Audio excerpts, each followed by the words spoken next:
In this tutorial, I'm going to show you how to add audio to a video.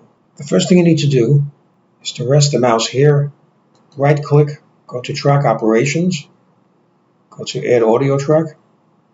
Now the next thing you need to do is to add the audio file. So go to Open File, double-click on the audio file that you want to add. Scoured. Okay, now you have to select the area that you want to add the audio file to. So I want to add it here, right in this section. So the next thing you need to do is to drag and drop the audio file, which is right here.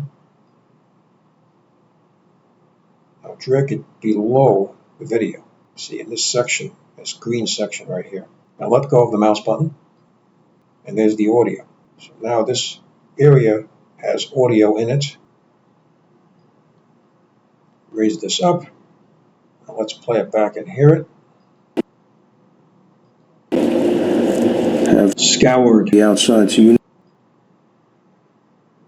And there you go. That is how to add audio to a video. So I hope you found this video useful. If you have, please show your support for this channel by subscribing. Feel free to leave comments. Please like up this video, and thank you for tuning in.